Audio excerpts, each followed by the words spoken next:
For this week's DIY experiment, I wanted to challenge myself to try to give some old notebooks a little facelift. I wanted to accomplish this by making a new design on its cover.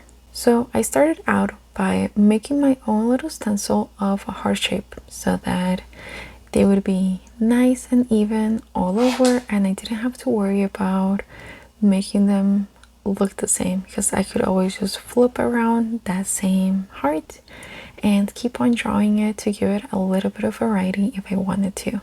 Now, since my notebook was the type of shiny and slippery sorts, I decided to use a gel pen because I figured the other pen type would start making indentations into the cover itself, which is something that I did not want. And once I had a design that I was happy with in pen, then I started layering on the different colors of paint. When I was painting, I didn't realize it, but I chose a brush that was very soft and thick. And this helped so much to keep the craft paint onto the actual surface. Because of the complexity of the already existing shiny surface, which is supposed to make it easy to clean, and the contrast of the slippery craft paint, using other brushes that were stiffer made it so that instead of the paint really just going on smoothly, it would pull it back and it would create these sort of like clumps on it. So if you also have a notebook that you want to try and give it a facelift to, I would just really recommend looking for a little stubby and soft brush. And if you don't have that soft brush that's a little chunky, you can always just be very mindful and only do one pass of the paint and then wait for it to dry and then do another pass of paint. I ended up doing 2 coats anyways, and then once I was 100% sure that everything was dry, because you can see it based on, you know, the shine against the light, then I went ahead and started with my paw print. The hardest part about painting this design was just making sure that my colors wouldn't mix, because I was trying to go for a pop art effect. It's sort of similar to another painting I did in watercolor. I really love pop art and the way that it's just so dramatic, and this is just kind of a style that I thought was going to look pretty and maybe could inspire somebody else too, to kind of bring to life something new that you have laying around. As the time passed, you can see that I tried different brushes because I misplaced my original paintbrush that was working so well with me.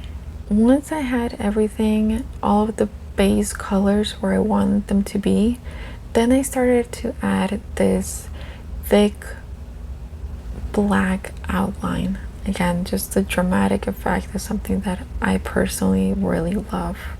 And for this, I did use a brush that was fairly thin, and I tried to keep my strokes very small, because sometimes when you try and do a longer stroke, then you end up in a situation where the brush tries to either flatten too much or get too skinny.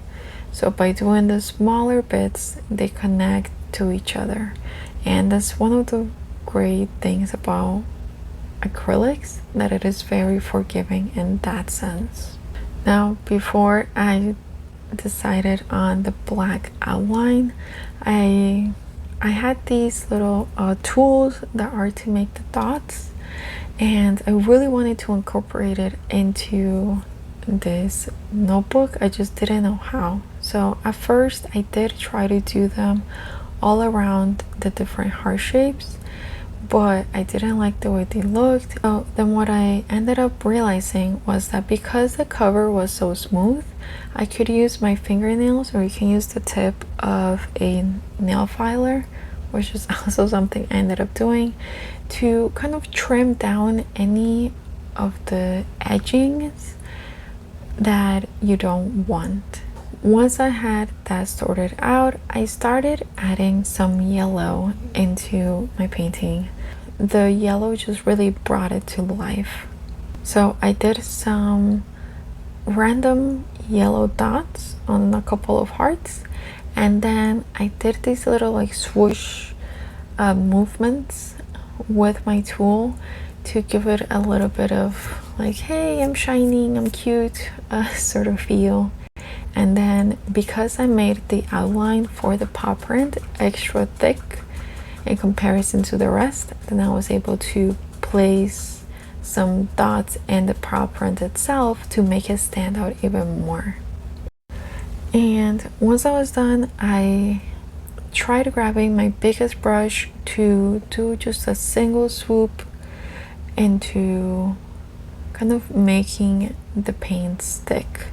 Now, what I didn't realize was that this paintbrush was way too stiff. I needed something softer because the paintbrush actually moved some of the paint. As an alternative, for the other designs I made, I just used a setting spray so that the rest of the artwork wouldn't get messed up. And if you enjoyed this video, be sure to subscribe, because Mom and I create all types of DIYs based on day-to-day life that are both affordable and cute. Thanks for watching.